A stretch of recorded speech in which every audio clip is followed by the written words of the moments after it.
Kumunot ang noo ng babae, napagtanto na habang ang walang pangalang hari at si Kashmir ay nandoon, maaari na nilang kalimutan ang tungkol sa pag-uusap ukol sa pagpapakasal ng mga bata.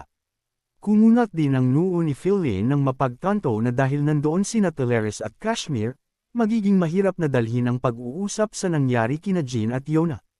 Ang marangal na eskrimidor mismo sa oras na ito ay iminulat ang kanyang mata at nag-isip na tiyak na naparito si Teleres para pag-usapan ang kasal. Bumuka ang mga labi ni Chiron.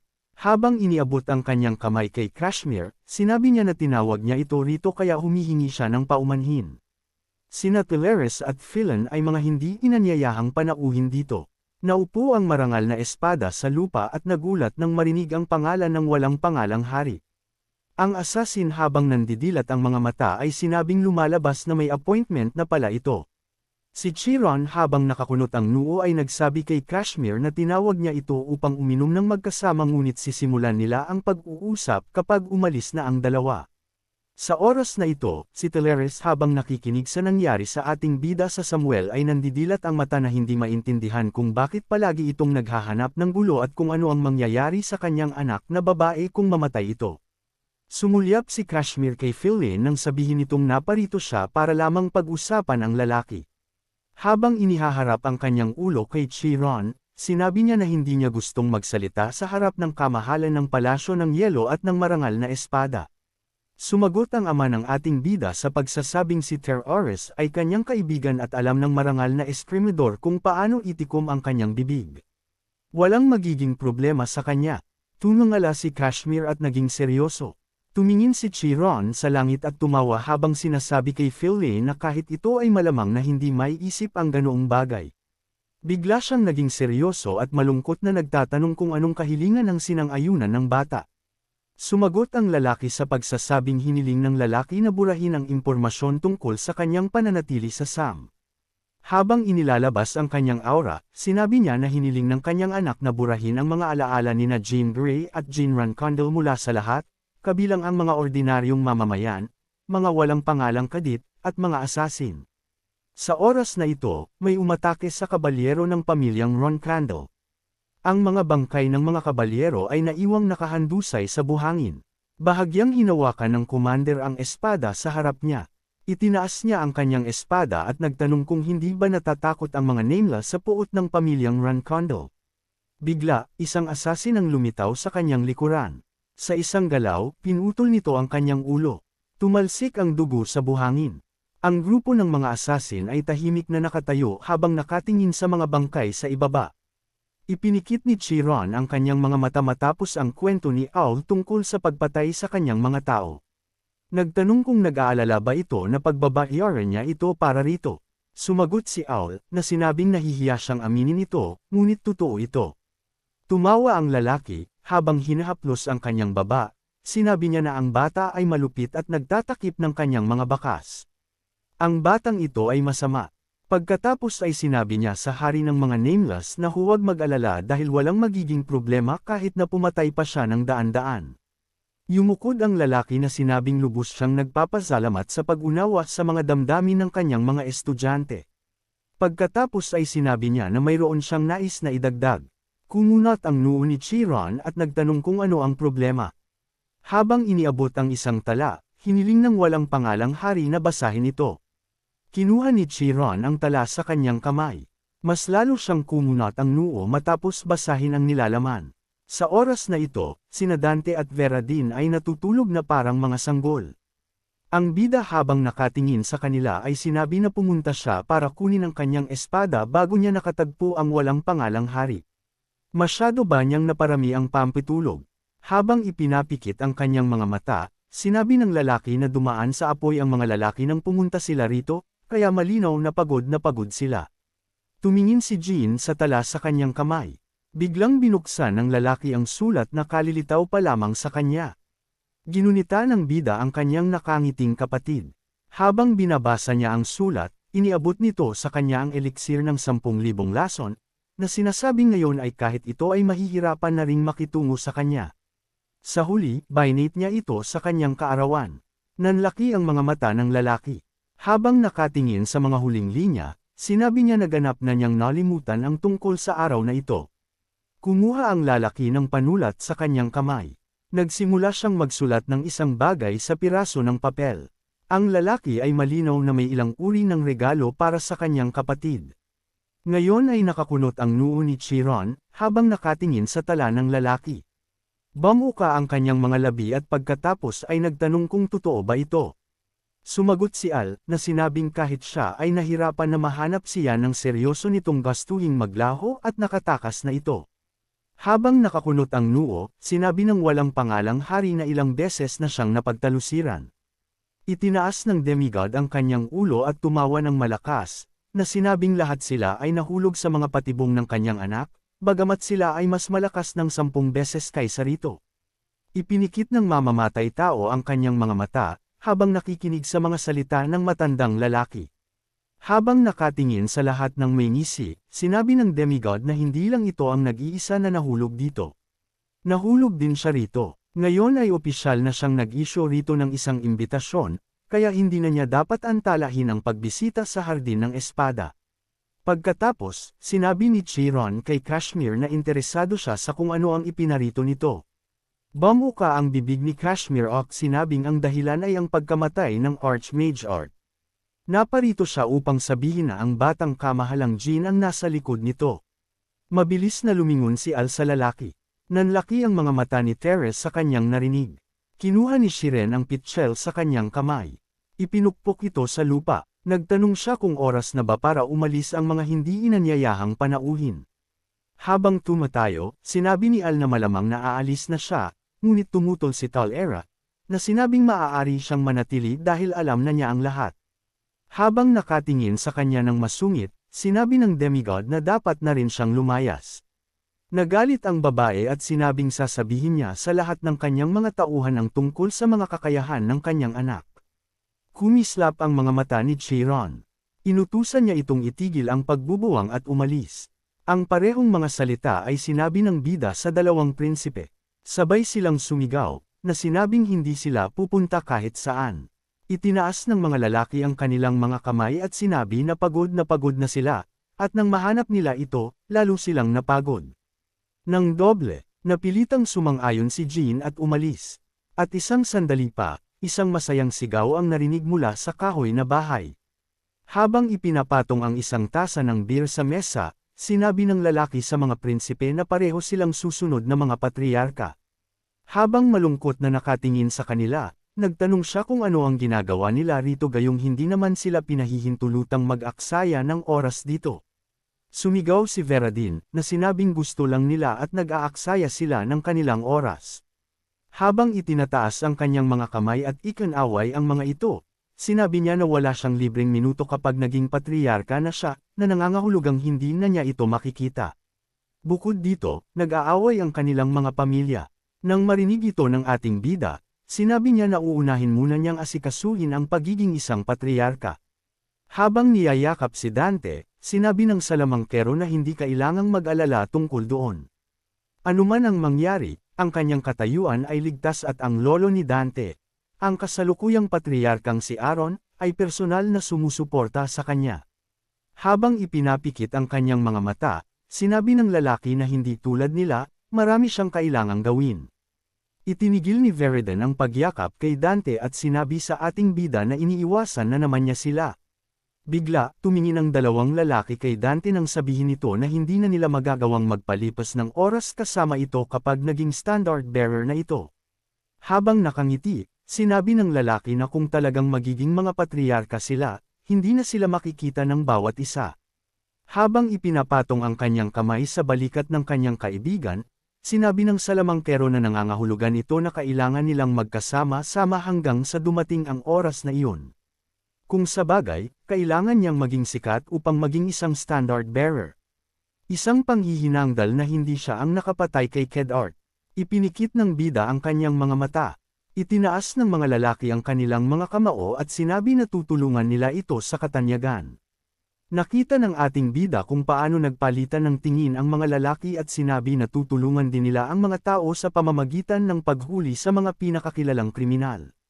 Ipinikit ng ating bida ang kanyang mga mata habang nakikinig sa mga kalokohan ng lalaki. Habang itinataas ang kanyang tasa, sinabi niya na ang lahat ng ito ay imposible, lalo na ang magkasamang maglakbay sa pakikipagsapalaran. Ipinukpok ni Veradin ang mesa at inalok ang lalaki na magkasamang maglakbay sa pakikipagsapalaran. Natigilan ang bida. Iniabot sa kanya ng salamangkero ang tasa at sinabing magkaibigan sila. Tiningnan ng ating bida ang beer sa kanyang kamay. Ngumisi siya na sinabing ito ay isang ganap na kalokohan. Nanlaki ang mga mata ng bida, nang matagpuan ang kanyang sarili sa kama. Tumingin siya sa kisame, hindi maintindihan kung ano ang nangyari.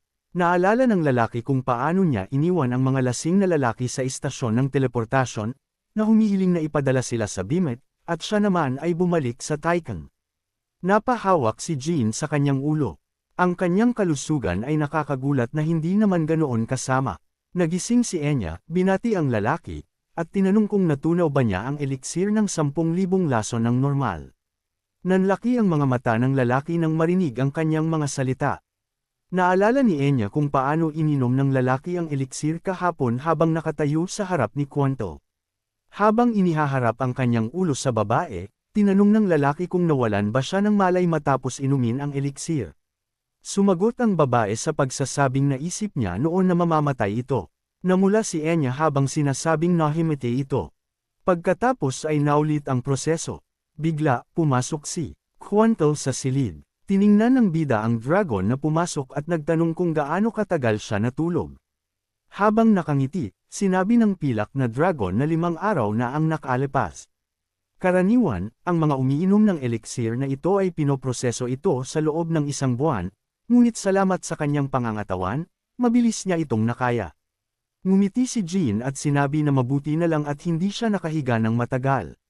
Tiningnan ng lalaki ang mga rosas sa florera.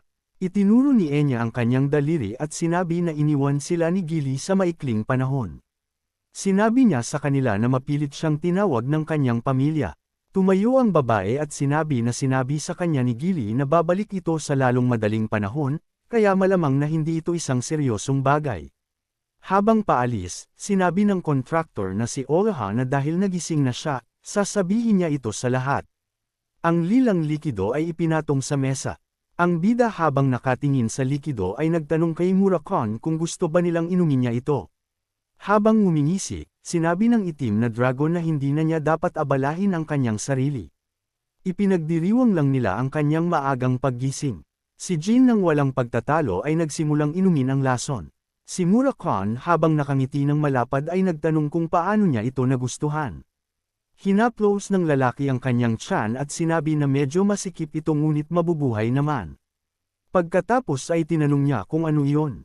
Ipinatong ng itim na dragon ang kanyang mga kamay sa kanyang mga balakang at sinabi na ito ay lason na nakuha niya mula sa itim na merkado sa pamamagitan ng jet at ang isang sipsip ay nakamamatay.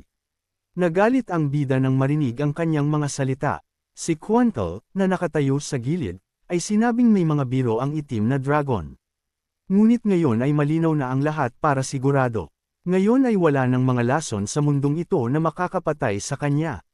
Lumingon ang bida at tumingin sa kanya. Lumapit sa kanya ang babae at sinabi na ngayon ay dapat na niyang tuparin ang kanyang pangako. Sumagot si Jean sa pagsasabing tiyak na tutulungan niya si Enya sa kanyang pagsasanay. Naupo si Jean nang walang kibo habang nakatingin kay Quantal na sinabing ang mga aralin ni Enya ay maayos namang nagpapatuloy, ngunit magaling lamang siya sa teorya at hindi kailanman nag-eensayo. Habang itinatangi ang kanyang ulo, sinabi ng pilak na dragon na kung isang araw ay kailan ganing makipaglaban ng kanyang estudyante, mahihirapan ito ng walang karanasan. Bamuka ang mga labi ng ating bida, na nagtatanong kung talagang gusto ba nito na pagdaanan ito ni Enya. Mabilis na itinaas ng babae ang kanyang kamay at sinabi na ang lahat dito ay kanyang mga kasamahan, na nangangahulugang kapag pumasok siya sa labanan kasama ang kanyang mga kalahi, tatayo sila sa tabi niya. Talaga bang iniisip niya na hindi kailan ganing makipaglaban ni Enya sa sandaling iyon? Ngumiti ang bida, naintindihan niya na hindi nila siya pinapagalitan. Ang lahat ng mga reklamo ay patungkol sa babaeng nakatayo sa likod ng pinto. Nanlaki ang mga mata ng contractor na si Ola nang sabihin ng bida na nagpasiya na siya kung saan sila pupunta. Bigla siyang pumasok sa opisina na sinasabing mag-isa siya kasama ang kamahalan. Habang nakangiti ng malapad at namumula, sinabi niya na lumalabas na magkakaroon pala sila ng date. Dinadala tayo ng mga pangyayari sa hardin ng mga espada. Ang kabalyero ay nakatayo sa harap ng pinto ng pinuno ng angkan.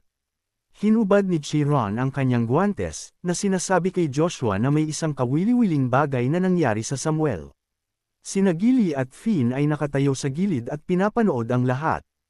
Habang hinuhubad ang kanyang mga bracer, sinabi ng lalaki sa kanyang anak na ang pagdating ni Yona ay naantala dahil sa kanya. Ano ang masasabi niya rito?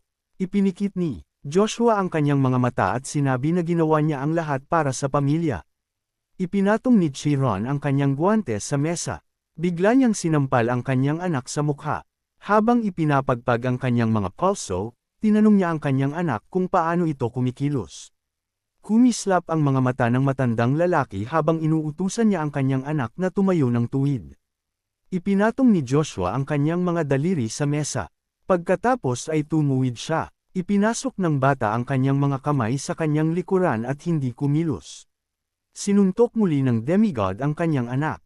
Nagsimula siyang bugbugin ito ng walang awa. Tumalsik ang dugo mula sa bibig ng bata. Tinakpan ni Gili ang kanyang mga mata at bibig nang makita ang ganoong tanawin. Napaluhod si Joshua habang sinasabi sa kanya ng kanyang ama na haburin ang itim na metal na baluti dahil hindi siya karapat-dapat dito. Nagsimulang haburin ng bata ang kanyang t-shirt. Hindi nagtagal ay ipinatong ang breastplate sa mesa. Ito ay isang itim na breastplate. Walang kahit isang gasgas dito. Tumayo si Joshua. Pagkatapos ay sinabi ng kanyang ama na hindi man lang niya gustong pag-usapan kung paano siya nalamangan ng pinakabata sa loob lamang ng isang buwan bilang isang reserve standard bearer. Bilang karagdagan, tiyak na binigyan niya ito ng babala tulad ng buong pamilya. Kumislap ang mata ng demigod nang tanungin niya ang kanyang anak kung ipapaalala ba niya sa kanya ang babalang iyon. Habang binubuksan ang kanyang mga labi, sinabi ni Joshua na si Yona ay hindi dapat galawin. Humakbang pasulong si Chiron. Sinuntok niya ang kanyang anak sa katawan. Napaluhod ang lalaki sa sakit. Kumunot ang noo nito, hindi niya akalain na nagtipon-tipon sila rito dahil sa susunod na patriarkang si Joshua. Habang nakatingin sa figure ng matandang lalaki, napagtanto niya na binalaan din niya ito, na sinasabing walang sinuman ang mananatiling hindi nasasaktan sa susunod na pagkakataon. Habang nakatingin sa baluti sa mesa, tinanong ng lalaki ang kanyang anak kung bakit ang baluting ito na ibinigay sa kanya ng kanyang ina 17 taon na ang nakalilipas ay nasa perpektong kondisyon pa rin. Talaga bang mga bata lang ang kanyang kinakalaban? Napasinghap si Joshua nang tawagin siyang duwag ng kanyang ama. Habang nakakunot ang noo, sinabi ni Chiron sa kanyang anak na sa araw na tawagin niya ito sa itim na dagat, aalisan niya ito ng titulo bilang standard bearer. Kaya naman natigilan ng ama at anak sa loob ng ilang segundo. Nagsimulang tumayo si Joshua nang sabihin ng kanyang ama na umalis na ito. Kailangang ilayo ng mga gwardya ang anak ng pinuno.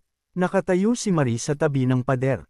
Ngumiti siya ng malapad habang nakatingin sa kondisyon ng kanyang kapatid. Ang kanyang mahinang tawa ay narinig ng paalis na lalaki. Nagngit-ngit ang kanyang mga ngipin sa galit.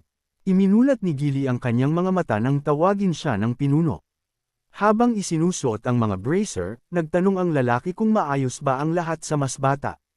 Sumagot ang babae na sinabing maayos ang lahat. Kamakailan lamang, umalis ito sa Sam sa sandaling nagpapahinga ito matapos inumin ang elixir na nakuha doon. Itinuong ni Chiron ang kanyang kamao. Bamuka ang bibig ng babae at nagulat nang makakita ng isang bagay. Iniabot sa kanya ng pinuno ang baluti at sinabing ibigay ito sa kanyang kamahalan at tiyaking isalaysay muli ang lahat ng nangyari ngayon. Dahil dito ay tinawag niya ito rito. Yumukod ang babae, na sinabing iuulat niya ang lahat sa junior standard bearer. Ngayon ay nakaupo ang bida na magkakasalubong ang mga kamay at nagulat sa mga nangyari. Sinuntok ni Gili ang hangin, na sinasabing ang pagtatapos na uppercut ng mga pinuno ay lalong masarap. Tahimik na tiningnan ng ating bida ang baluti. Naintindihan niya na ito ay ang war trophy ni Uncle Z, na napanalo nito mula sa Zippel sa labanan para sa ikalimang Magic Tower. Habang hinahaplos ang kanyang baba, sinabi niya na malamang na ito ay isang takdang aralin. Habang tumutuwid, sinabi ng lalaki na gusto ng kanyang ama na maging iba siya kay Joshua. Kapag natapos na niya ang landas bilang isang reserve standard bearer, kakailanganin niyang ibalik ang baluti na basag-basag na matapos ang mga labanan sa malalakas na kalaban. Habang ipinakikilala ang kanyang ama at si Yan, sinabi ng ating bida na ito ay isang babala rin kay Al. Sinabihan ito na huwag nang gagamitin ang kanyang anak na babae sa mga negosasyon. Tinakpan ni Gili ang kanyang bibig at sinabing ang bawat kilos at salita ng patriarka ay may nakatagong kahulugan. Tumingin si Jean sa sahig, sinusubukang intindihin kung bakit umabot sa ganoon ang kanyang ama. Biglang naalala ng lalaki kung paano sinabi sa kanya ng kanyang kapatid na ang bawat isa ay may kanya-kanyang lihim. Habang nandidilat ang mata, ipinagpalagay ng lalaki na may itinatago pa rin ang kanyang kapatid. Si Gili, na nakaupo sa tapat ng lalaki, ay nagsabi na nabalitaan niyang nagpasiyo na ito kung saan susunod na pupunta. Sumagot ang bida sa pagsasabing pupunta siya sa isang lugar na puno ng mahika upang lipulin ang mga rebelde ng itim na mahika. Ang grupong ito, ayon sa mga bali-balita, ay naubos na 200 taon na ang nakalilipas, ngunit ngayon ay muling nabuhay. Bagamat kakaunti lang ang mga miyembro nito, umiiral pa rin ito. Dinadala tayo ng mga pangyayari sa katimugang lungsod ng rehiyon ng Bin. Si Enya, na nakadisguise, ay napangiti at sinabing ang lugar na ito ay nagpapanariwal ng mga lumang alaala sa kanya. Habang itinataling ang kanyang ulo, sinabi niya na inakala niya na hindi na sila kailanman makakabalik dito. Itinaas ng ating bida ang kanyang kamay. Hinailan niya ang babae sa isang eskinita. Pagkatapos nito, idiniin niya ito sa pader at nagtanong kung siya ba talaga si Zul. Bakit sila naparito? Ang babae, habang pinagpapawisan, ay nagsabi na naalala niya ang lahat. Napangiti si Jean at sinabing dapat nitong iwasang gamitin ang kanyang totoong pangalan. Namula si Ana, napaluhod siya at sinabing naintindihan niya ang lahat. Umuusok ang ulo ng babae. Ang Dark Magic Association ay isang organisasyon na umabot sa rurok ng impluwensya nito 200 taon na ang nakalilipas. Mas gusto ng mga kinatawan ng organisasyong ito ang itim na mahika. At noong panahon ng kanilang pinakamalaking aktibidad, nag-iwan sila ng malaking marka sa kasaysayan ng buong kontinente, na nagtatag ng isang panahon ng takot. Ang taong nagparusa sa kanila ay si Riel Zippel. Ginamit niya ang unang anyo ng Exterminating Thousand Lights. Ang mahika ng apoy ang tumapos sa pinuno ng Dark Magic Association. Si Rio ay isang nakaraang contractor ni Soldered, at sa nakaraang buhay ng bata, gusto nitong sumunod siya sa kanyang mga yapak. Sumulyap si Jean sa gilid. Si Enya na naglalakad sa tabi niya ay nagsabi na ang mga labi ng Dark Magic Association ay pawang mga kontrabida ayon sa mga bali-balita. Nang aagaw pa nga sila ng mga bata. Dahil sa mga mag-ikong ito, ang lahat ay naglalakad sa mga kalye ng malungkot at madilim ang mukha. Ginulat ng ating bida ang mga babae nang sabihin niyang ang dahilan ay ang mga maharlika. Habang nakatingin sa mga pintuan ng lungsod, sinabi ng lalaki na dahil nakatira siya sa kapital, dapat niyang malaman na iilang Nazi lang ang makakapagmalaki ng kaayusang pampubliko sa antas ng bamen. Mabilis nilang mapapansin ang mga ordinaryong kriminal, ngunit nagbubulag-bulagan sila sa mga organisadong grupo. Tumingin si Jean sa babae at sinabing ang mga kriminal, tulad ng mga residente, ay gustong samantalahin ang bagay kung saan sikat ang mga maharlika. Si Jean, habang naglalakad malapit sa India, ay nagsabi na, ang dahilan ay malamang upang bigyan ng akademya ng mga mag-ikaw ng pagkakataon na makakuha ng karanasan at patunayan ang kanilang mga sarili. Biglang itinuro ang kanyang sarili, natigilan siya nang marinig ang mga sigaw ng mga tao. Pumasok ang mga karwahe sa lungsod. Ang mga ito ay mga mag-iko, mga maharlika. Maya-maya ay huminto ang karwahe. Isang estudyante ang bumaba mula rito. Hindi nagtagal ay pumila ang mga mag-iko sa harap ng mga propesor. Ang bida na nakatayo sa gitna ng karamihan ay nagsabi na ang mga mag-iko ay nagtipon ng mas mabilis kaysa sa inaasahan niya. Habang nakatingin sa matandang lalaki na may puting buhok, sinabi niya na ang bawat isa sa akademya ay may nakakadiring pakiramdam ng labis na pagbibigay lugod sa sarili. Nagsimulang maghiwa-hiwalay ang mga batang maharlika. Lamarap si Enya sa lalaki sa gulat nang sabihin nitong mamamatay silang lahat dito. Habang nakatingin sa babae, sinabi niya na ang tagumpay ay imposible para sa mga kabataang ito. Si Enya, habang nakatingin sa mga pagkain sa mesa, ay nagtanong kung kaya ba talaga nila itong bayaran. Sumagot ang lalaki sa pagsasabing para sa karamihan, ang lahat sa kanilang kumpanya ay mayaman, kabilang siya. Habang ipinapikit ang kanyang mga mata, sinabihan siya ng lalaki na magbukas ng personal na account sa kahit anong bangko. Bibigyan niya ito ng baon. Habang umiiyak, nagpasalamat ang babae sa lalaki.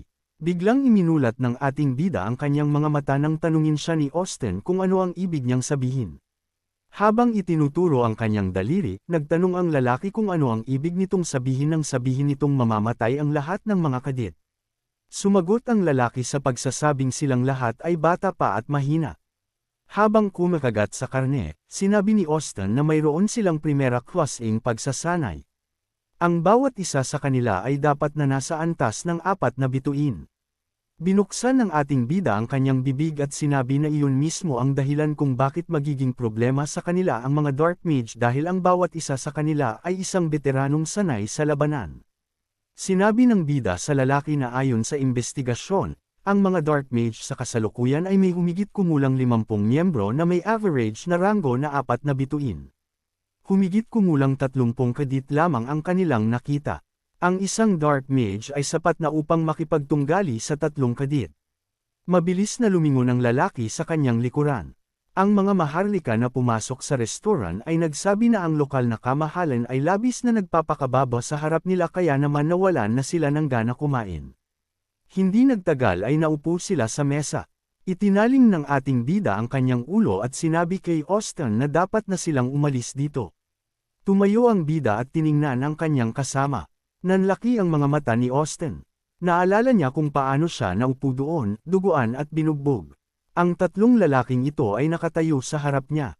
Ginuya nila siya. Ang mga ngiti ay hindi nawala sa kanilang mga mukha. Napasinghap si Austin nang sumigaw ang bida na tinatawag siya. Kinakabahang tumayo ang lalaki, na sinabing sila ang mga nanggulo sa kanya sa akademya. Kumunot ang noo ng ating bida at sinabing kung ganoon, lalo silang hindi dapat umakit ng pansin. Bigla, tumingin si Chip sa bida at tinanong kung sino siya. Habang nakakunot ang noo, nagtanong siya kung bakit ito nakatitig sa kanya. Hindi sila mukhang mga katulong at nagsimulang manginig ang katawan nito. Kumunot ang noo ng ating bida at nagtanong kung bakit kailangan nilang malaman ang lahat ng ito. Tinakpan ng matabang lalaki ang kanyang bibig gamit ang kanyang kamay at tumawa. Tumayo si Chip at sinabi na siya, bilang isang plebeian, ay masyadong bastos. Habang itinuturo ang kanyang baston sa kanya, nagtanong siya kung saang organisasyon siya kabilang. Tahimik ang bida habang nakatingin sa batang lalaki. Lumapit ang may-ari ng restoran at nagsimulang humingi ng paumanhin sa abala. Bigla siyang hinampas ni Chip gamit ang kanyang baston. Habang nakatingin sa lalaking natamba, sinabi niya na ang mga residente ng katimugang rehiyon ay hindi man lang marunong kumilos kapag nakakakita ng mga aristokrata. Mas hinawakan ng mahigpit ng ating bida ang kanyang espada. Itinuon ng bida ang kanyang kamao. Nagpakawala siya ng isang matalim na suntok kay Chip. Napatalo ng dalawa nitong kaibigan at nagtanong kung ano ang kanyang ginagawa. Naglakad siya lagpasan ng mga galit na estudyante. Isang segundo ang nakalipas, isinara niya ang pinto. Kumunot ang noo ng mga lalaki nang makita ito. Nabigla ang matabang lalaki nang ipakilala ng ating bida ang kanyang sarili bilang isang kinatawan ng BIN Special Affairs Department, isang miyembro ng unang kumpanya ng 3 dibisyon. Isang aura ang bumalot sa katawan ng lalaki. Habang nagpapakawala ng aura mula sa kanyang katawan, inutusan niya ang mga kadit na magbigay pansin sa kanya. Nabigla si Enya, hindi naintindihan kung ano ang kanyang sinasabi. Itinuong ng mga maharlika ang kanilang mga kamao at sinabing nagsasalita siya ng purong kalokohan. Nagpakawala si Jean ng mana mula sa kanyang mga daliri. Sa isang saglit, hinawakan niya ang mga balikat ng 2 lalaki. Ang mga manipis na agos ng kanyang mana ay kumalat sa buong katawan ng mga ito. Parehong napaluhod ang dalawa, ang isa sa kanila ay napahawak pa sa kanyang lalamunan dahil sa nagsimulang backflow. Samantala, tinulungan ni Enya ang may-ari ng establishmento. Kumislap ang mga mata ng lalaki nang utusan niya itong tumayo. Nang magsimula silang tumayo, sinabi ng ating bida na kung magpapatuloy sila sa kadaldalan, kakailanganin silang dalhin sa isang hiwalay na silid ng interogasyon. Hindi lamang sila nanggulo sa mga sibilyan, kundi sinira rin nila ang kanilang trabaho. Ano ang mangyayari kung malaman ng kanilang pamilya ang tungkol sa lahat? Mabilis na itinaling ni Chip ang kanyang ulo, na sinabing bigyan siya ng pagkakataon, ang mahalaga ay huwag sabihin sa kanyang pamilya. Tiningnan ng ating bida si Chip sa harap niya at sinabing may trabaho pa para sa kanila. Nabigla si Enya habang nakikinig sa lalaki na sinasabing sila ay nasa isang lihim na misyon at sa pangkalahatan ay kailangang magbantay sa mga dark magician. Ang tatlong lalaki ay natigilan na nakabuka ang mga mata at bibig sa takot nang sabihin ng ating bida na babantayan nila ang kanilang grupo sa lahat ng oras habang umaarte bilang kanilang mga katulong. Habang nakatingin sa hitsura ng lalaki, agad silang sumang-ayon. Naglakad si Jean lagpasan sila. Sinabihan siya ni Chip na ayusin ang kanyang sarili at pumunta sa kanyang kampo. Napasinghap si Enya nang tawagin siya ng ating bida sa ibang pangalan. Lumapit sa kanya ang bida at nagtanong kung maganda ba ang kanyang pag-arte. Ibininaling ng babae ang kanyang tingin sa kanya. Habang itinuturo ang mga lalaki sa likod niya, sinabi niya na turn na niya ngayon. Namula ang babae. Pagkatapos ay tumanggaw siya. Patris na lumayo ang mga lalaki sa takot. Si Austin, habang itinutuom ang kanyang mga kamao, ay pinagalitan sila na sinasabing napakakonti na ng kanilang oras. Nagbuntong hininga si Jean habang pinapanood ang lahat mula sa gilid. Pagkatapos nito, lumapit ang lalaki sa may-ari ng restoran at iniabot sa kanya ang isang bag ng pera. Dinadala tayo ng mga pangyayari sa kagubatan. Sinabi ng propesor sa estudyante na mula sa sandaling ito, ang plano sa paglilinis ay ipapatupad na. Nagkatinginan ang mga kadit at sinabing ang mga kalaban ay may ikapitong antas na mage tulad nila. Ang bida, habang sumusunod kay Chip, ay naintindihan na may humigit kumulang 50 kalaban sa kagubatan at walang pakialam ang mga lalaking ito. Habang nakatingin sa dalawang mage na pumasok sa kagubatan, sinabi niya na wala silang nakitang mga bakas ng kahit sino, at alinsunod sa protocol, dapat silang magpadala ng isang scout upang alamin ang lahat. Nanlaki ang mga mata ng lalaki. Isang orc ang tumakbo palabas sa clearing na may hawak na pamalo sa kanyang kamay. Itinaas ng propesor ang kanyang kamay at sumigaw, na inuutusan ang unang pleton na gumamit ng proteksyon at ang ikalawa na gumamit ng isang protective circle. Ang isa sa mga kadit ay gumamit ng ice magic. Ang mga piraso ng yelo ay tumama sa katawan ng orc. Natamba ito sa lupa. Ang propesor, habang hinahaplos ang kanyang baba, ay nagsabi na ang orc na ito ay tila pinalaki, pagkatapos nito ay nagutos siya na magpahinga muna rito. Muling nabigla si Jean. Habang lumalapit kay Chip, sinabi niya rito na sabihin sa guro na ang lugar na ito ay masyadong perpekto para sa isang tambangan. Sumigaw ang lalaki, nararamdaman ang aura ng bida. Lumarap si Orton at nakinig sa bulong ng estudyante, na sinabing huwag siyang patawanin, at kung labis itong nag-aalala, mas mabuti pang hayaan itong mag-conjure ng isang kalasag bago magpahinga. Ang bida, habang nakatingin sa lalaking nagpikit ng kanyang mga mata, ay naintindihan na may mali rito. Habang nakatingin sa katawan ng orc, sinabi niya na ang mag-ikong ito ay masyadong pabaya dahil hindi niya ito napansin bago ang kanyang pagdating. Si Chip, habang nakatitig sa ating bida, ay nagtanong kung pinaghihinalaan ba niya ang propesor. Sumagot ang bida, na sinabing hindi ito dapat makinig sa kanya. Lumapit ang kasama kay Chip at sinabi na nakita niya ang propesor na kumakain ng karne ngayong umaga, kahit na ito ay isang vegetarian. Kumislap ang mata ng ating bida nang marinig ito. Hindi nagtagal, ang grupo ay natagpuan ang kanilang mga sarili sa harap ng isang kuweba. Lumapit si Orton sa kanyang kasama na sinabing siya at ang dalawang grupo ay maghihintay dito. Pumasok ang grupo ng mga kadit sa kuweba. Habang nakangiti, sinabi ng estudyante na walang pakialam kung sino man ang kanilang makasagupa dahil si Master Orton ang bahala sa lahat. Bigla, sumabog ang pader. Nabigla ang estudyante. Isang dambuhalang orc ang nagtulak sa kadit sa paglitaw nito. Tumakbo ang estudyante kay Orton, na humihiling na magbigay ito ng utos. Itinaling ng lalaki ang kanyang paa. Habang nakangiti, sinabi niya na kung mag-aasal ng mabuti ang mga ito, magiging mga paksa sila ng kanilang eksperimento. Natigilan ang mga estudyante sa takot. Mas lumawak ang ngiti sa mukha ng matandang lalaki. Ang orc sa tabi niya ay umungal. Tahimik na nakatayo ang bida habang sinasabi sa kanya ni Enya na dapat na silang makialam. Bigla, isang maliwanag na asol na liwanag ang lumitaw sa kuweba. Isang dambuhalang puyo ng mana ang lumitaw sa itaas ng ulo ng lalaki. Kumunat ang kanyang noo, na sinabing imposible ito. Habang itinapon ang bag, sinabi ng bida na magiging mas mahirap ng kaunti mula ngayon. Habang itinutulak Patres ang babae, sinabi niya na dapat itong manatiling mas malapit sa kanya. Isang ugat ang bumukol sa mukha ni Chip. Walang kibo ang bida habang hawak ang kanyang espada. Itinaas niya ang kanyang espada. Isang sandali pa, nagkaroon ng pagsabog ng mana. Ang mga katawan ng mga kalaban ay natambas sa sahig. Napangiti si Jean at sinabi na dalawa ang nakaligtas. 2 ikawalong ranggo na mage ang may malay pa rin. Si Mado ay umuubo ng dugo. Tiningnan ni Ra ang kanyang natumbang kasama. Nagngit-ngit ang kanyang mga ngipin sa galit. Habang nakatingin sa lalaki sa harap niya, nagtanong siya kung bakit siya, bilang alagad ni Kedart, ay umatake sa kanila.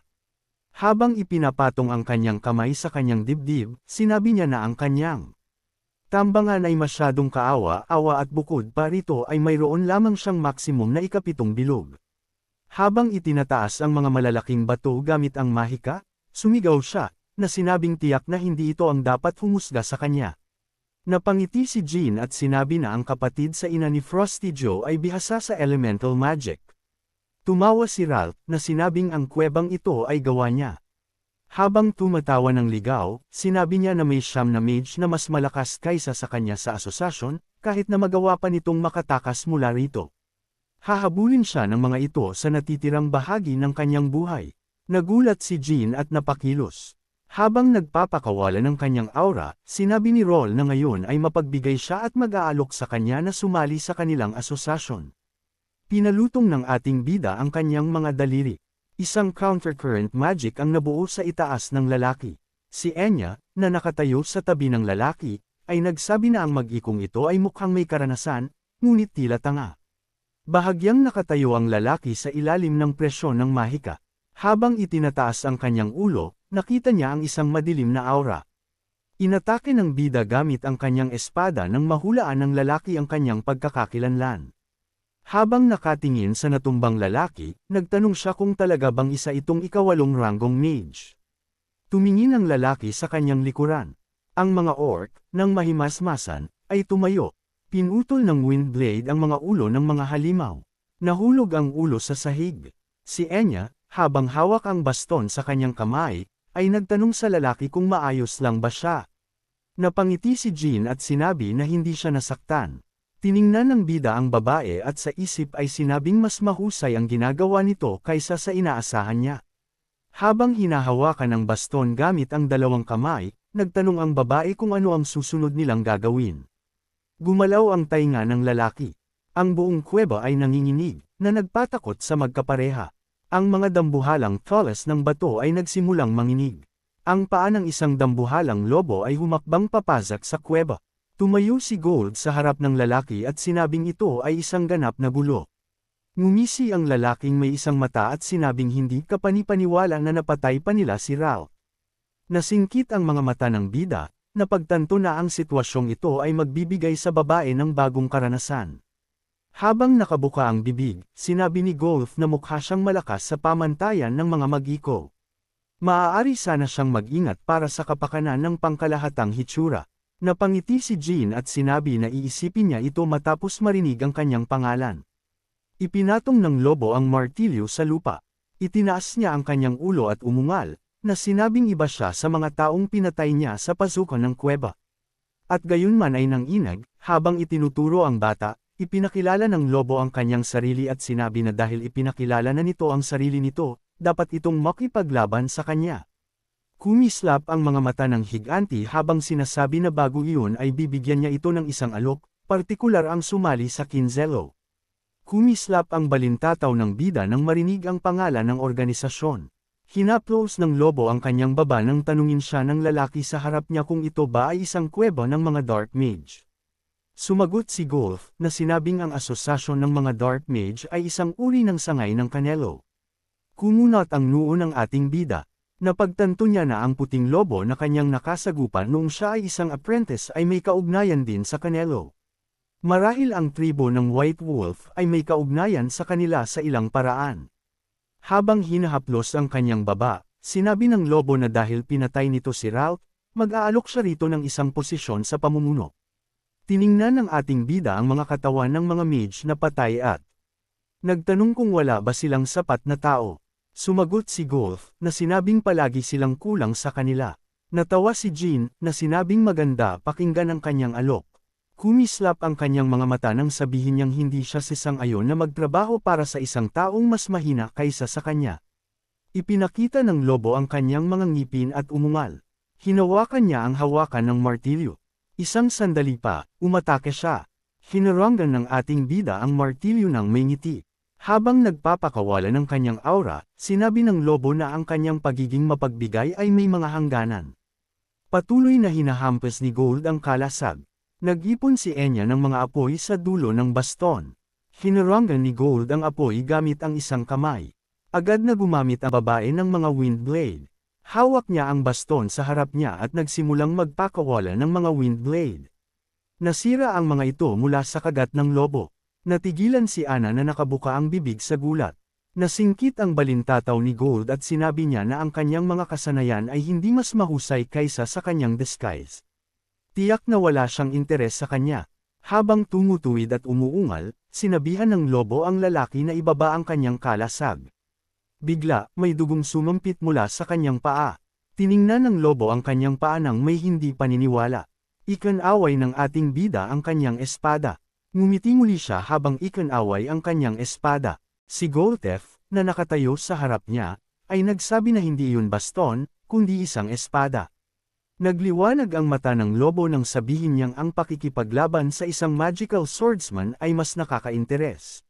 Malawak na napangiti ang bida at sinabi na mas mabuti para sa kanya na huwag nang magsalita ng marami at umatake na lang dahil matagal na siyang hindi nakikipaglaban sa mga kinatawan ng kanyang tribo. Patuloy na nag-atake at nag-block sa mga atake ng isa't isa ang lobo at ang bida. Tumalsik ang mga spark mula sa pagtataman ng espada at martilyo. Itinaas ng ating bida ang kanyang espada, na pumilit sa kaaway na dumanas ng pag-atras. Nabigla ang lobo. Ang kaluban ng espada ay lumipad patungo sa kanya. Nanlaki ang mata ni Goltef. Hinaranggan niya ang espada ng bida. Ang paa ni Goltef ay dumanas ng pag-atras. Habang pinipigilan ng lalaki, sinabi ng lobo na nararamdaman niya ang aura ng isang ikapitong ranggong mandirigma sa kanya, ngunit ang kanyang lakas at kasanayan sa pakikipaglaban ay mas mahusay. Habang nakatingin sa nakangiting mukha ng lalaki, sinabi niya na tiyak na mula siya sa Runandel. Nagliwanag ang mga mata ng lobo habang sinasabi sa bata na sabihin ang kanyang pangalan upang isapalaran ang kanyang pangalan na makipaglaban sa kanya. Itinaas ni Goltef ang kanyang ulo at umungal habang sinasabi ng ating bida ang kanyang buong pangalan. Ang maliwanag na liwanag ay nagpapakunot ng noo sa bata, na bumabalot sa martilyo ng isang aura. Umatake ang lobo. Tumayo siya sa lugar at sumigaw, na sinabing isasapalaran niya ang karangalan ng kanyang angkan upang makipaglaban sa kanya. Habang humahakbang pas-ulong, sinabi niya na makikipaglaban sila ng may karangalan. Ang martilyo ay nakatutok sa katawan ng bida. Kumuha ng porma ang bata. Itinaas ng ating bida ang espada sa itaas ng kanyang sarili. Nagliwanag ang aura ng bata sa kadiliman. Ang mukha ng lobo ay sumasalamin sa talim. Sumampit ang dugo mula sa sugat. Dalawang bahagi ng martilyo ang nahulog sa lupa. Tumayo si Jean sa harap ng lobo at nagtanong kung aitit-ira ba niya ang buhay nito. Sasabihin ba nito sa kanya ang tungkol sa Kinzelo, na tumawa at nagsabi na tila hindi ito pamilyar sa mga batas ng tribo. Habang nakabuka ang bibig, sinabi ni Goltef na ang mga Tridor ay walang karangalan. Kalmadong nagtanong si Jean kung talagang gusto nitong sabihin na ang karangalan ay mas mahalaga kaysa sa kanyang buhay. Nagalit ang lobo at umungal, na sinabing walang mga duwag sa kanyang tribo, at paano ito nang ahas na hamakin ng isang mandirigma na katatapos lang nitong kalabanan. Hindi kumilos ang bida, nagpasiya siyang manatiling tahimik. Hinawakan niya ang kanyang espada, na sinabing naiintindihan niya ito. Kumunat ang noo ng lobo nang sabihin ng lalaki na hindi na siya magiging bastos sa mga miyembro ng kanyang tribo kapag nakalaban niya ang mga ito sa hinaharap. Habang nagpapakawala ng kanyang madilim na aura, sinabi ng lalaki na umaasa siya na mapagtatanto nito kung anong uri ng paggalang ang ipinapakita niya rito. Natigilan ang lobo habang nakatingin sa lalaki. Isang nasisiyahang ngiti ang lumitaw sa kanyang mukha, at sinabi niya na aalalahanan niya ito kapag tumayo siya sa tabi ni Javier. Ibinuka ni Goltef ang kanyang mga kamay sa mga gilid, tinatanggap ang kamatayan ng isang mandirigma. Ang katawan ng lobo sa huli ay nahati sa dalawa. Hindi kumilos si Jean habang nakatingin sa katawan nito. Itinaling niya ang kanyang ulo at tinanong si Enya kung natatakot ba ito. Dinala ng babae ang kaluban sa lalaki at sinabing hindi kapanipaniwala ito. Si Jean, habang inaalaala kung paano sumabog si Goltef sa labanan, ay sa isip ay nagsabi na hindi niya sigurado kung gaano kalaki ang pagkakaiba ng mga kasanayan sa tribo ng lobo ngunit tiyak na mas malakas ito kaysa sa lobo na nakilala niya noong kadet pa siya. Habang nakatingin sa espada, napagtanto ng lalaki na kahit ganoon ay hindi niya matatawag na mahirap ang labanang ito. Habang kinukuha ang kaluban, tinanong niya si Ana kung ito ba ang unang pagkakataon na nakakita siya ng ganoong karaming kamatayan. Habang nakayuko ang ulo, sinabi ng babae na totoo ito. Kahit ang kanyang ulo ay umiikot. Ngunit may napagtanto siya tungkol sa mga taong kasama niya ngayon at kung ano ang kailangan niyang gawin upang hindi maging pabigat sa kanila. Habang ibinababa ang kanyang mga kamay, sinabi ng ating bida na kung hindi niya gusto ang lahat ng ito, maaari siyang maging isang non-combat mage. Si Chip, habang nagigising, ay nakiusap sa bida na iligtas.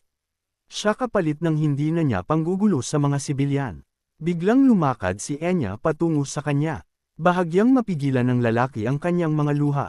Habang tinatanggal ang kanyang disguise, tinanong ng babae si Chip kung naalala ba niya ito. Tumayo ang babae sa harap ng lalaki at nagtanong kung naiintindihan ba nito na kung gusto niya ay patay na ito. Natigilan ang lalaki habang nakikinig kay Enya na sinasabihan siyang tandaan na iniligtas siya ni Jean Grey at ng kontraktor ng Diyos ng oras na si Ola. Tinalikuran siya ng babae, na sinabing mula ngayon ay wala siyang balak na tulungan ang mga basurang tulad niya. Si Jean, na nakatayo sa gilid, ay nagulat. Habang ipinapatong ang kanyang kamay sa kanyang dibdib, sinabi ng babae na tutulungan lamang niya ang kanyang mga mahal sa buhay na kasamahan. Umuubo si Orton. Ang mga patak ay lumipad sa lahat ng direksyon. Napasanghap siya at nagsimulang umiling. Dahan-daang nilihan ng tagamasid ang kanyang mga kuko. Naalala ni Orton ang kanyang sarili sa kuweba. Sigurado siya na nalinlang niya ang mga mayayabang mula sa akademya at naakit sila sa kuweba. Nanlaki ang kanyang mga mata. Naalala niya ang Bactide. Ang matandang lalaki ay nagsimulang sumuray-suray, nakatali sa isang upuan, at tinanong ang lalaki sa tapat kung talagang estudyante ito ng Kedart Hall. Sinabi niya na mayroong hindi pagkakaunawaan. Kung sa bagay, nasa parehong panig naman sila. Bakit sila nag-set up ng tambangan para sa kanila? Ipinaseda ng lalaki ang kanyang mga kuko sa lihan ng kuko at nagtanong muli. Isang dambuhalang anino ang bumagsak sa matandang lalaki. Ang liwanag ay tumama sa likod ng malaking lalaki. Sinabi niya na ang mga salitang ito ay binigkas ng isa sa mga basura na nagtatago sa maliliit na bansa at nasisiyahan sa pagpatay. Tiningnan ng lalaki ang matandang lalaki ng may paghamak. Inisip niya na ang isang taong nagplano na gamitin ang mga estudyante ng akademya bilang mga ginipig ay hindi dapat magsalita tungkol doon. Napangiwi si Matt nang tawagin sila sa kanyang palayaw, ang Gist Killer. Napangiti siya, hindi alam kung paano nalaman ng mga tao kung sino siya. Ngunit sinabi sa kanila na gumagawa sila ng isang malaking pagkakamali dahil kung kahit isang piraso ng buhok ay malagas mula sa kanyang ulo, walang magiging asosasyon. Isang dambuhalang kamay ang pumiga sa kanyang mukha. Itinaas ng tagamasid ang liha ng kuko at sinabi na masyadong madaldal ang matandang lalaki. Ang liha ay tumutok diretso sa mata at huminto, bahagyang damaykit sa mucous membrane. May pilat ay ngumiti ng may pagbabanta at sinabihan siyang sagutin na lamang ang mga tanong habang nararamdaman niya ito. Sa likod ng pinto, may mga sigaw at mga salita tungkol sa sakit na nararanasan ng mga dahan-dahan niyang pinapatay. Nagulat ang lahat habang nakatingin sa commander na nagsabing ang tagwan ng mga rebelde mula sa asosasyon ng mga dark magician ay nasa Otium. Napazimangot si Alaka sa lahat. Nagtanong ang lalaki kung ito ba ang kapital ng Wankela. Ipinaliwanag ng babae na ito ay 500 taon na ang nakalilipas. Napangitngit ang mukha ni Murakon. Sinabi ng pinuno na habang natutulog ang dragon, ang kapital ng sagradong estado ng Wingkilla ay nagbago. Tumingin si Quick Antel sa harap at sinabi na ito ay tungkol sa invasion ng mga demonyo. Ang imahinasyon ng dragon ay lumipad mula sa kwento na sinalakay nila ang Wingkilla upang ibalik ang isang sinaunang relikya ng mga demonyo na itinago doon mula pa noong itatag ang kaharuntiyan. Sa oras na iyon, ang mga pamilyang Zippel at Runo ay nagpadala ng mga kabalyero upang suportahan ang Wangka. Ang pagtatanggol sa sagradong kaharuntiyan ang tanging naidokumentong kaso ng kooperasyon sa pagitan ng mga pamilyang Zippel at Roncando. Sa huli, nanalo ang Wangkilla at naitaboy ang mga demonyo. Ngunit imposibleng maibalik ang lungsod dahil sa mga nawasak na bundok, mga pagsabog sa langit, at nasunog na lupa. Kumunot ang noo ng dragon at binuod na ito ang dahilan kung bakit binago ang kapital, at ngayon ang Athetherim ay isang hindi protektadong teritoryo na naging kanlungan ng mga demonyo. Kinamot ng ating bida ang kanyang labi at naisip na ang pamana ng Rule Zippel, na kailangan niyang mahanap, at ang grimoire ng 8,000 Incinerating Flames ay nasa lungsod din na iyon. Hindi niya naintindihan kung bakit nagpasiya ang mga ito na magtago doon. Kumunot ang noo ng bida at nagtanong kung gaano na sila katagal nagtatago doon. Sumagot ang babae na humigit kumulang 50 taon. Tiningnan siya ni Aquila at nilinaw na ngayon ang mga ito ay hindi lamang mga labi ng mga rebelde dahil nakumpirma na may 3 ikasyam na ranggong mage sa kanilang mga hanay. Inisip niya ang mga mukha ni Fron, Susan, at Archmok. Tumingin si Kashmir sa harap ng may pagkaindignasyon at sinabi na ito ay nakakabaliw. Hindi niya inakala na ang mga kaaway ay may ganoong karaming ikasyam na antas.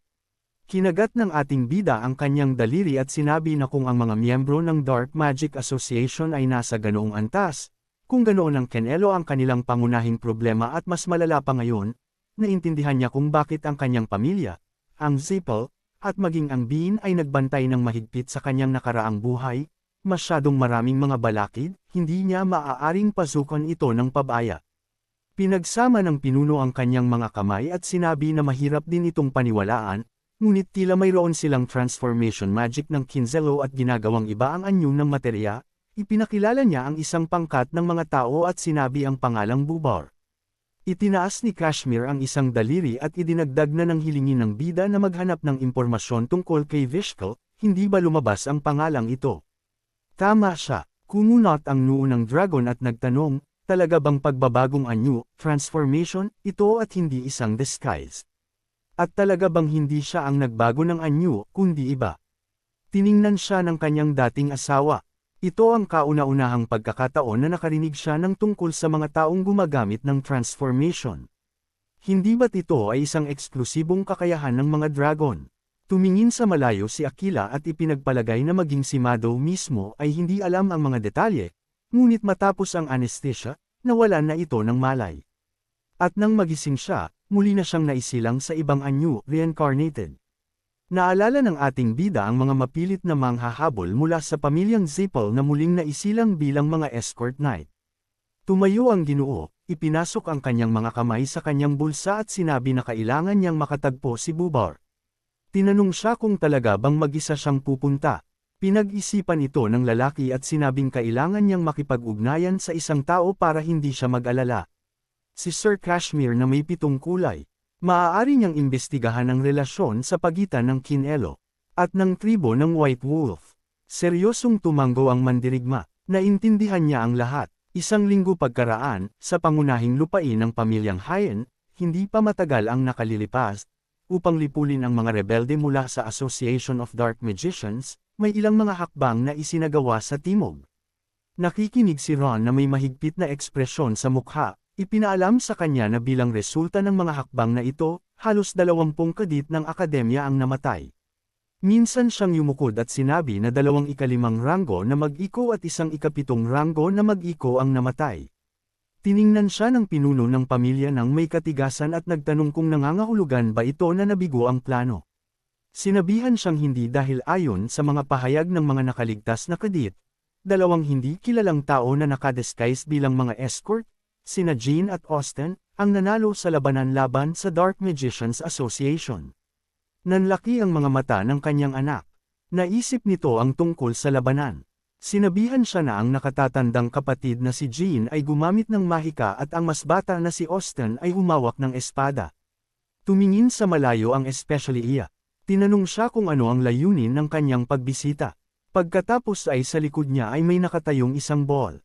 Bumukas ang takip nito. Namangha ang bata. Sa loob ng ball ay may isang piraso ng sandata na ginamit ng tribo ng White Wolf. Kung titingnan mong mabuti, makikita mo na ang patama ay ginawa ng isang napakahusay na eskrimador, ang batang kamahalang Dante. Walang pumapasok sa kanyang isip kapag tinitingnan niya ito. Biglang tumawa ang batang lalaki, na nagpagulat sa Especialía. Tiningnan siya ng pinuno at sinabi na si Dante ay talagang napakatalento at mahusay, ngunit hindi niya kayang gumawa ng ganoong kalinis na hiwa. Nahulaan niya na hindi bababa sa isang ikawalong ranggong eskrimador ang gumawa nito. Hinampas ng master ang kanyang dibdib na sinabing totoo ito dahil hindi pa niya nararating ang antas na iyon. Nahulaan niya na si Raz ay naparito pa ng walang kabuluhan. Yumukod ang lalaking may pulang buhok at nagpasalamat sa kanyang pakikipagtulungan. Tiningnan siya ng mabuti ni Dante at naisip na narating na pala ng ating bida ang antas na iyon. Nagpasiya siya na mayroon siyang kailangang talakayin kay Veradin. Dahan-daang naglakad palayo ang kanang kamay ng emperador, habang iniisip si Austin, isang maliit na tao na may boses kabayo na may kahusayan sa paghawak ng espada. Alam niya na ang edad nito ay nasa pagitan ng 10 at 20.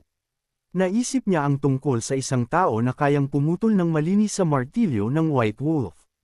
Ang tanging umaangkop sa paglalarawang iyon ay si Dante Hayen. Kumislap ng kulay pula ang mga mata ng lalaki. Naintindihan niya na itinatago ng bata ang kanyang mga kasanayan. Inutusan niya ang kanyang mga tauhan na subaybayan ang mga panlabas na aktibidad ni Dante. Umalis sila sa templo. Noon ay ika-30 ng Oktubre. Malapit nang bumukas ang mga teleportation gate. Nagbabasa ng libro si Jean, pinalilipas ang oras hanggang sa isang estranghero ang lumapit sa kanya at nakiusap na ilipat ang kanyang bag. Hinawakan ng lalaki ang hawakan. Naupo ang babae sa tabi niya. Naisip ng bida ang tungkol sa workshop ni Bubar, na dapat ay malapit sa pamunuan ng Kurano. Ang kanyang mga mata ay tumakbo sa mga pahina ng libro. Gusto niyang mahanap ang kontrabida ng mas maaga, ngunit walang angkop na dahilan, at ang asosasyon ng mga dark magician ay isang magandang dahilan. Itinukod ng babae ang kanyang mukha sa kanyang kamao. Isang mapanlinlang na ngiti ang kumislap sa ilalim ng kanyang salamin at sombrero. Pagkatapos ng ilang sandali, ang mag-iko ay gumagawa na ng kanyang daan sa kagubatan at nakita ang isang workshop sa harap. Kailangan niyang magtagal at bisitahin ang iba pang mga workshop, upang walang hinalain si Bubar. Kung paniniwalaan ng mga may-ari ng ibang workshop, siya ay isang henyong manlililok. Hindi ba't isa lamang siyang transformation magician? Sa liwanag ng gabi, isang marangyang estatwa ang lumitaw na may caption na, ang sining ay isang pagsabog. Bumukol ang mga ugat sa mukha ng bida. Gusto niyang pasabugan ang basurang ito agad-agad. Ang kanyang kamao ay nagsimulang humampas sa pinto. Nakatayo ang lalaki at nambubugbog sa pinto. Napatalo ng nagagalit na beer bear, hindi naintindihan kung ano ang nangyayari doon. Gabi at madilim na tiningnan siya ng ating bida.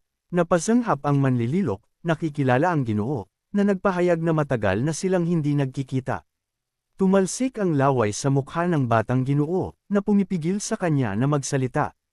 Ang matabang lalaki ay nanginginig sa buong katawan, nagtatanong kung paano nang ahas ang bida na lumitaw dito. Ipinahayag ng mag-iko na ang pagdura ay medyo bastos dahil naparito siya bilang isang panauhin. Sumigaw si Bubar na hindi niya kailangan ng ganoong mga panauhin. Bahagyang ngumisi si Jean at nagtanong kung hindi ba niya ito iniligtas noon, kaya ganoon ba nito tretuhin ang kanyang tagapagligtas. Sinabi ng manlililok na kung narinig ng kanyang pamilya ang kanyang nakakatawang kalokohan sa piging, pinatay na sana siya ng mga ito sa mismong lugar. Itinaas niya ang kanyang kamao upang manuntok matapos sabihin ng batang Ginoo na salamat sa kanya, nakawala siya sa tubig ng tuyo. Bilang tugon sa ganoong kabastusan, isinuntok ng ating bida ang kanyang kamao sa sahig ng kontrabida. Ang lalaki ay natamba ng patiwarik at tumahimik. Lumabas si Vishko mula sa kanyang silid ng may inis, nagtatanong kung bakit napakaraming ingay. Tiningnan niya ang panauhin na natigilan sa may pintuan ng may pagkagulat. Isang anino ang bumagsak sa kanyang mukha matapos niyang makilala ang batang Ginoo. Tumingin sa kanya ang bida ng may pagkagulat.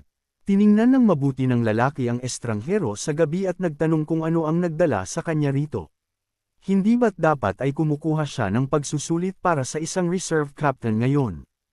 Hinawakan ni Bubar ang binti ng kanyang pantalon at nagsimulang magmakaawa sa kanya na patayin ito dahil pauiya siya ng bata sa piging at ngayon ay nanggulo na naman ito dito. Tiningnan siya ng pinuno ng grupo nang may pagbabanta at nagmura sa kanyang sarili dahil halata naman ang nangyari noon. Tumingin siya sa malayo at sinabi na hindi niya alam ang nangyari dito, ngunit ang batang kamahalan ay hindi gagawa ng ganoong bagay ng walang dahilan. Sumigaw ang matabang lalaki na ito ang unang umatake, ngunit karapat-dapat naman ito sa kanya. Ikan-away ng ating bida ang kanyang kamay at pabayang humingi ng paumanhin. Naparito lamang siya upang mag-order ng isang iskultura ng kanyang ama, ngunit ngayon ay inilalagay siya ng master sa isang nakakahiyang posisyon. Seryosong tiningnan ni Vishko ang mag-iko at napansin na ang katotohanan na humihingi siya ng paumanhin para sa isang bagay na tulad nito ay nangangahulugan na iba siya sa batang kamahalang Jin na kanyang kilala. Nagngit-ngit ang mga ngipin ng ating bida. Sinabi niya na sa totoo lang, mayroon siyang mas makasariling mga motibo. Gusto niyang makatagpo hindi si Bubar, kundi siya. Nagulat ang master na tumingin sa panauhin at nakiusap na huwag nitong sabihin sa kanya na gusto nilang labanan siya bilang isang kapitan. Ngumiti si Jin. Nahihiya siyang aminin ito, ngunit ganoon nga ang nangyari. Hindi niya makakatagpo ang pamilya nang walang imbitasyon kasama ang kanyang cover. Tiningnan siya ng ginoonang may pag-iisip at sinabi, na tumatanggi siya dahil naparito siya upang magpahinga. Shock na tiningnan ng bida ang kanyang kausap na napansin na ang Ginoo ay medyo bastos din. Isang sinag ng liwanag ang lumipad lagpas sa kanyang ulo. Lumarap palayo si Vishko at sinabi na kung hindi niya kayang mag-react sa ganoong biglaang pag-atake, paano siya makikipaglaban. Nakiusap siyang umalis na ito. Kumunat ang noo ng ating bida. Napagtanto niya kung gaano ito kadelikado dahil muntik na niyang masalag. Sumang-ayon siya at naglakad palayo. Hinawakan ng manlililok ang may pintuan at nagsimulang sumbatan ang bata. Bigla, ang panauhin sa gabi ay biglang binunot ang kanyang espada. Sumigaw sa takot ang master, humaharap sa ating bida. Ang talam ng espada ay bahagyang nasugatan ang balat sa leeg ng bastos na lalaki. Malungkot na ibinaba ng mag-iko ang kanyang ulo at inamin na siya ay bastos at arogante, ngunit ang pagpahiya sa kanyang pamilya ay isang ganap na kakaibang kwento. Hawak niya ang espada sa haba ng kanyang bisig at nagtanong kung kayang baliwalain ng pinuno ang katotohanan na may human salto sa kanyang pamilya sa mismong harap niya. Isang madilim na anino ang bumagsak sa mandirigma.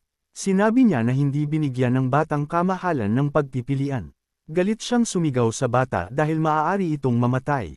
Sumigaw pabalik si Jean sa kanya na kahit mamatay siya, protektahan niya ang karangalan ng kanyang pamilya. Nagngit-ngit ang mga ngipin ni Vishko sa inis. Napagtanto niya na ang bata ay hindi nagbibiro. Naisip niya na kailangan niyang patahimikin ang matabang lalaki agad-agad. Nangangati rin ang kanyang mga kamay na patayin ito. Ngunit para sa kapakanan ng negosyo, kailangan niya ang mga kakayahan nito. Nanginginig si Bubar sa buong katawan. Sinabi ng bida na bibilang siya hanggang 3 para ito ay yumukod at magsimulang humingi ng kapatawaran. Bumukol ang mga ugat sa leeg ng master. Tiningnan niya nang may pagbabanta ang kanyang kasama at sa isang kakaibang boses ay sinabihan itong lumuhod. Napasanghap ang manlililok. Agad siyang sumubsob sa kanyang mukha at nagsimulang magmakaawa para sa kapatawaran. Nanginginig ang kanyang mga pisngi. Sinabi ng bida na kung hindi dahil kay Vishko, pinatay na sana niya ito matapos ang ganoong paumanhin dahil karapat-dapat itong mamatay sa pagbibigay kauya sa kanyang pamilya. Ipinikit ng ating bida ang kanyang mga mata at napansin na ang mas batang Ginoo ay hindi sa unang pagkakataon naging bastos, ngunit kung gusto niyang ibuhos ito sa kanya, inayos ng lalaking may uban ang kanyang buhok at sinabi na ang lahat ay maayos at ang batang Ginoo ay gumawa ng tamang bagay. Pagkatapos nito, nakiusap siya rito na umalis. Dahan-daang lumakad palayo ang bida. Nagngit-ngit ang mga ngipin ni Bubar, na naging dahilan upang muling umagos ang mga mura. Lumarap siya sa takot, nakikita ang kakilakilabot na nakatatanda. Tiningnan ni Vishko ang matabang lalaki ng may sindik at hiningi na manatili itong tahimik. Inis na lumarap ang lalaki. Nag-utos siyang pumasok dahil marami siyang dapat sabihin. Naupo ang magkaparehas sa isang madilim na sulok ng gusali. Sinabi ng master na ang dami ng mga labi ng sinaunang sibilisasyon na natanggap nila mula sa pamilyang Zippel ay nahati at ngayon ay magiging mas mahirap na makuha ang mga labi ng mga patay na Diyos. Ngunit ayon sa mga tuntunin ng pagkasira ng alyansa, ibabalik sa kanila ang bahagi ng mga produktong ibinente sa pamilyang Zippel. Napatalo ng manlililok at sumigaw ng isang kompash. Ito ang kailangang ibalik dahil sa tulong nito ay makakahanap sila ng mga buhay na Diyos at gagamitin ang mga ito bilang materyales. Seryosong tiningnan siya ni Vishko at sinabing naintindihan niya ang lahat at nangakong tiyak na ibabalik ito. Bigla siyang lamarap at ibinato ang kutsilyo sa mga dahon. Tumingin sa labas ng bintana at tumingin sa paligid ng bahay. Tumingin sa kanya ang kanyang kasama ng may kalituhan at nagtanong kung ano ang problema. Isang pulang buhok ang kumislap sa labas ng bintana. Nagpaziya ang lalaki na guni-guni lamang niya iyon. Iminungkahi niya na tapusin na ang pag-uusap doon. Isang eskrimedor ang naglalakad sa madilim na kagubatan. May isang mabilis na sumasabay sa ibabaw ng kanyang ulo sa mataas na bilis. Inatake siya ng babaeng may pulang buhok, ngunit nagawang masalag ng ating bida. Nagulat ang especially iya na tumingin sa kanya. Lumipad ang kanyang sombrero mula sa kanyang ulo. Sinabi ng lalaki na kahit na ang islang ito ay walang nakatira. Lamarap siya at tamang napansin na hindi sila dapat gumawa ng gulo rito. Napangiti siya at tinawag ang babae na nakatatandang kapatid Yona. Pinaglaruan ng kapatid ang kanyang buhok. Nagtanong ang bida kung maayos ba ang pagtupad sa kanyang kahilingan. Sumagot siya, syempre, at idinagdag na mahirap para sa kanya na magkunwaring magkaibigan silang estranghero. Tinanggal ni Yona ang kanyang wig at tumawa. Sa ilalim ng buwan, lumabas si Al sa kanyang inaalagaan. Iniabot niya rito ang isang sulat. Masayang kinuha ito ng assassin dahil galing ito sa ating bida. Lamarap siya sa Nameless King na may nagbabagang mga pisngi at ipinaalam dito na mawawala siya ng ilang araw. Babalaan siya ng lalaki na namimiss siya nito. Mamamatay sa galit si Chiron kung malalaman nito ang tungkol dito. Naglagay siya ng pulang wig sa kanyang ulo at sinabihan nitong mag-ingat at huwag mahuli. Lumapit ang assassin sa bida sa may gate. Isinulat niya sa kanya na nagplano siyang makipagkita sa manlililok na si Bubar at kailangan niya ng impormasyon tungkol dito. Walang pakialam sa kanya kung sino ang kausapin nito, kahit sa sarili nito. Idiniin ng especially iya ang kanyang sarili sa pader malapit sa bintana.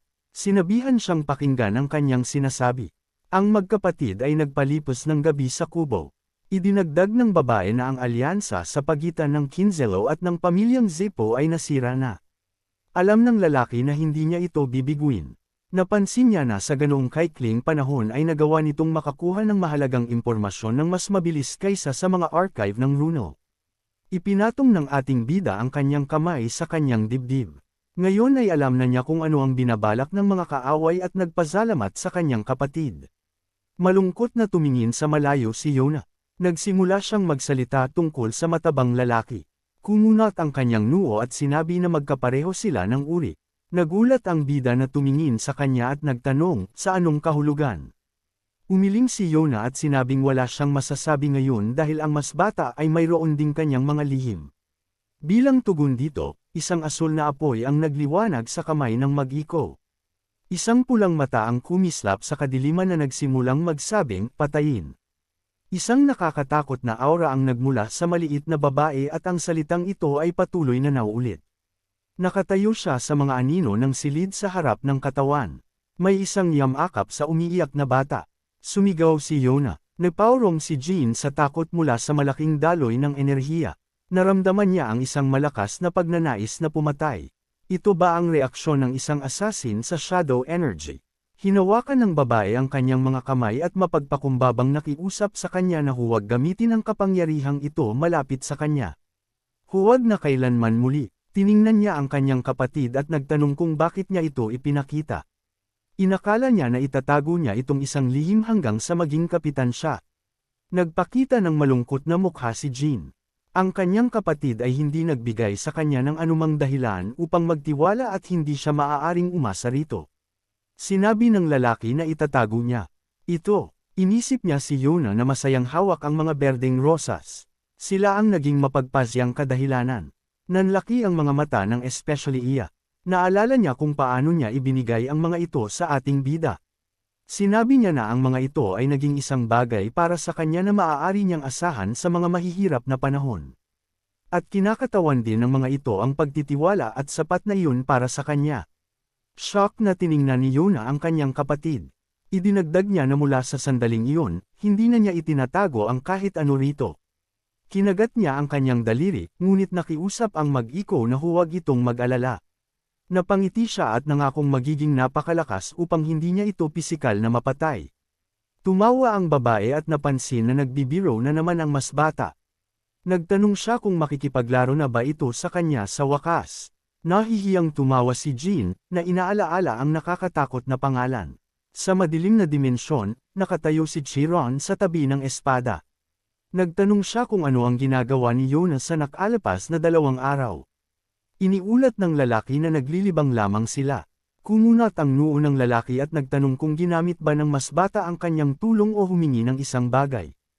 Kumunat ang noo ni Han sa kanya at sumagot na ayon sa mga kabalyero na kasama niya. Walang ganoong nangyari mula ng personal siyang binalaan ng master, hindi niya inisip na naisip man lang ito ng bida. Ngumisi si Chiron at sinabi na nakatanggap si Al ng ilang pagbabanta ng kamatayan at maging si Luna ay pinapanatili siya sa haba ng bisig. Anong kahangahangang bata? Inilabas ni Han ang sulat na natanggap niya mula kay Kashmir. Kinuha ng pinuno ng pamilya ang piraso ng papel sa kanyang mga kamay at sinabi na nakasulat doon na tinalo ng Junior si Goltef, isang mandirigma ng tribo ng White Wolf. Matagal na siyang hindi nakakarinig tungkol sa kanya.